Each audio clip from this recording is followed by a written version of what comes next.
right for the Lord Essex I meant no deeds respect. You have caused me no respect. Now you have cost me 20 crowns for this fat friar hereupon. Forgive me. You fought well, Duchy. You fought well, Duchess! Take on! The move stand! Reclaim them all! We also have classes in combat, which, since we have such a great deal of swordplay here, comic and realism, the whole troupe spends a good deal of time going through movement and learning how to act and deal with weather conditions, because the fair is open, rain or shine. Practice sessions for these types of shows can become very tedious. A simple gesture or move is worked on again and again until the right movement and staging is worked out. Now let's look at this. What are we doing here? It should be relax. Right, so we're here, but we have to show tension. We're here. So we show tension down low. It's got to be there. Chink. Chink. And then it's got to be relaxed. Posture. We got to bring my blade up to mine too. Yeah. It's got to be relaxed. Yeah. So what it's the first one, it can't be simply that. It's got to be relax and right. Right. So we come in here again. All right. And here. And here. Boom. Hang. Relax up. Oh! Ready? Oh, right to the feathercock process. My master! Nothing ugly. Right, master, carry with your head, master. Look, I love you, master. I love you. Oh, now you're filthy pigs. Oh, right, there's no cause to stop me. That's it, master. Carry with your foot, master. Ah, master, well done. Oh, my master. Hey, dagger! Dagger! Second best, rapier and dagger. I will skewer you. Yes, sir. Oh, you got him on the right nose. Right up the nose.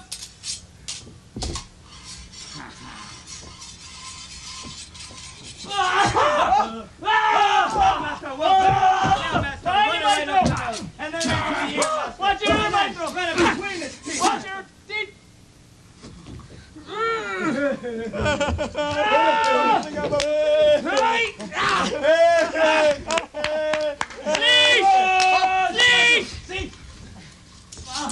Thank you, Black.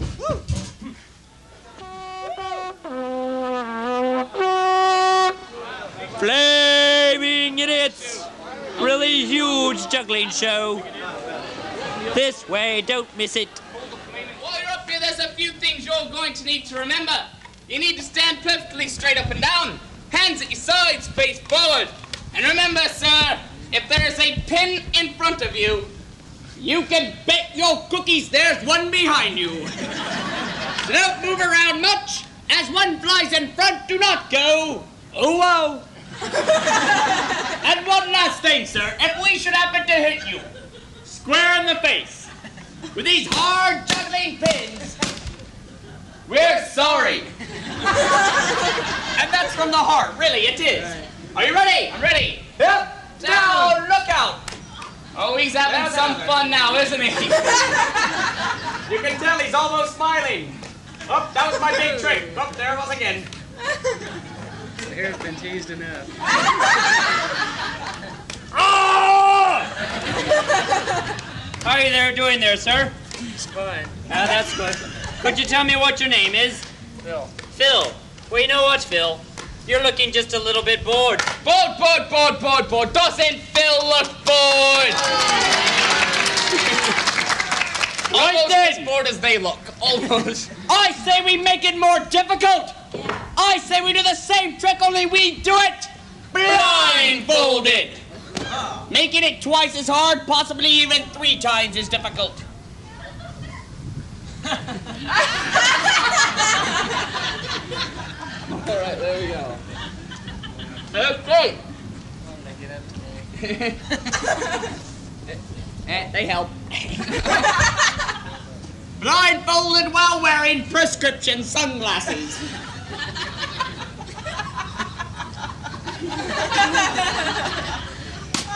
Almost. Oh, I think the ones in back didn't get it. Right, we'll do this on a count of 3. Count with us now! 1, 2... Wait a minute! What? Well, Phil here still looks a little bit bored. Right, what do you suggest? I think what we need here is a target, all right?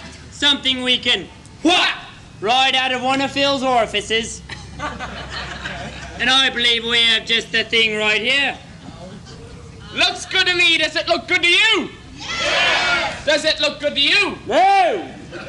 Looks obscene and disgusting to me! But what the heck, it's not going in my mouth. Whoa, he stopped smiling. I think he's beginning to figure things out. I think I'm in trouble. Yeah, you might be. Now, what I hold in my hand, sir, is a carrot, but it is a bit too long for what we need it for, so we're gonna knock it down to size. Almost got the sound girl. All right. Okay, all right, Phil, we need you to open your mouth just slightly. A little wider. There we are. Now, Phil, hold that carrot very lightly in your teeth, because if you sink your teeth into that carrot, whap, The teeth come out with the carrot. We had a guy up here with dentures once, just woo! Right into a lady's beer, you had to see it. All right, I'm all ready. On account of... Now, wait a minute. Yeah, wait. My pins are all covered in apple juice. What about yours? They're a bit sticky. Yeah, Walter, how about those green pins? Oh, my God. Oh, much better. Definitely. Not sticky at all. Don't worry, Phil. Things just got exciting. Now, Phil, this should be a new experience for the 3 of us. I'm sure you've never been on stage with a carrot in your mouth, and we've never done this with anybody with a mustache. When the carrot comes out of Phil's mouth, my brother and I will call out, "Brouhaha!" The cymbal will clash, and then you all go wild with applause. That'll help drown out the screaming of Phil. We call this trick Idiot Flambeau. All right, we need to tilt your head up just slightly, Phil. Okay, that's good. Whoop. An otherwise pleasant day at the festival has turned into a juggling hell for Phil. We shall take the carrot out upon a count of 3. 1, 2, 3.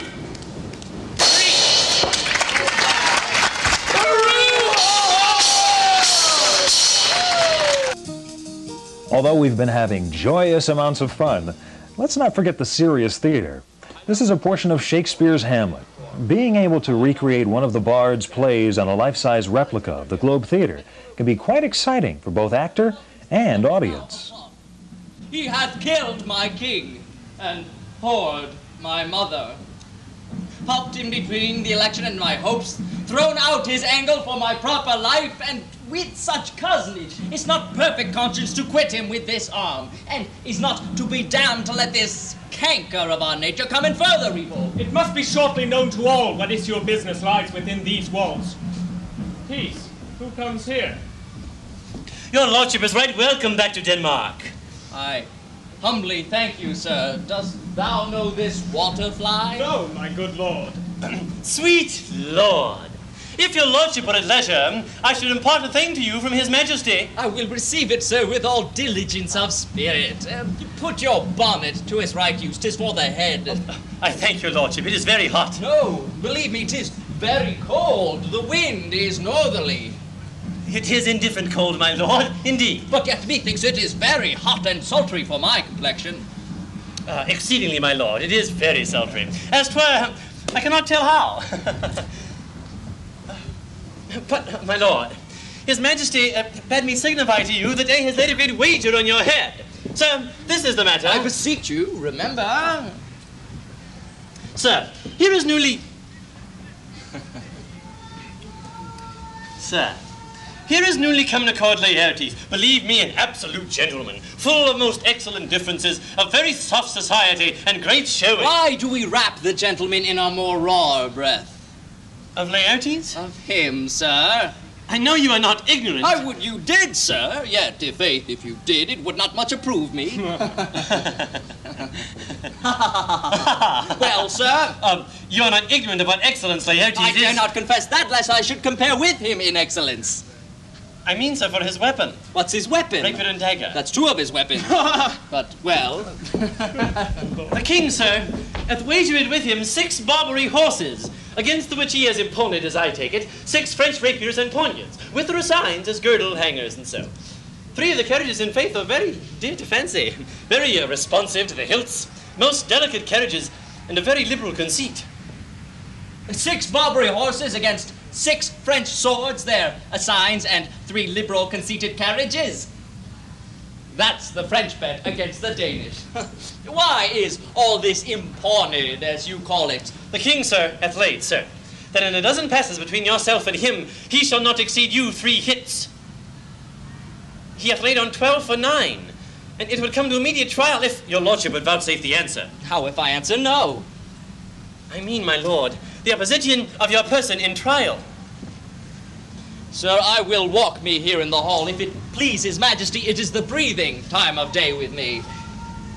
Let the foils be brought, the gentleman willing, and the king hold his purpose. I will win for him, an I can. If not, I will gain nothing but my shame and the odd hits. Shall I redeliver you e'en so? To this effect, sir, after what flourish your nature will... Oh, I commend my duty to your lordship. Yours. You will lose this wager, my lord. I do not think so. Since he went into France, I have been in continual practice. I shall win at the odds. But thou wouldst not think how ill all's here about my heart. But it is no matter. Let Hercules himself do what may. The cat will mew, and the dog will have his day. It's been said there are just as many poor people in the world as there are rich, and this was true even during the 16th century. The mud beggars personify the poorest of the commoners, and it's their duty to perform shows in a mud pit for the amusement of the audience.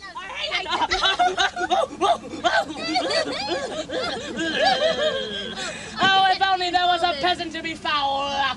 Oh, and I see no peasant. You, sir, you look like a goodly peasant. Should I befoul you? Hey, he just wants to be befouled. I want to befoul a peasant. Oh, look out, where is the peasant? Ah, peasants, come forward and I shall befoul you.